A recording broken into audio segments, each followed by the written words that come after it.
আপনাদের এর আগের ভিডিও তো বলছিলাম যে আমি 2 মাস 3 মাস পর পর কিন্তু গ্রাউন্ড ফার্টিলাইজার দিয়ে থাকি। ট্যাঙ্কের অবস্থা দেখতে পারতেছেন। এটা যদি আমাকে 1 মাস আগে দেওয়ার দরকার ছিল, বাট এই ট্যাঙ্কটা আবার রিস্টোর করবো, যার কারণে আমি এর আগে দিয়ে দিই। তো প্লাস ট্রিম করা লাগবে, ট্যাঙ্কের অবস্থা ভালো বাজে হয়ে গেছে। তো যার কারণে এখন নতুনভাবে দিচ্ছি। আমাদের এই ট্যাঙ্কটা রিস্কেপ করা হয়েছে, দেখতে পারতেছেন ফুল মানে ভরা বুসে অ্যানোভিয়াস যা যা থাকে আর কি। স্টিম প্লান্টস এটাতে খুবই কম, এটাতে হচ্ছে হাইটেকের স্টিম প্লান্টসগুলো রাখা হচ্ছে।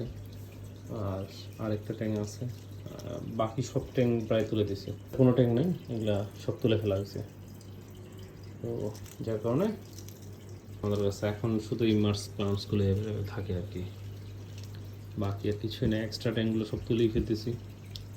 এখন দেখা যাক ধীরে ধীরে কী হয়, ইমার্সের দিকে যাচ্ছি।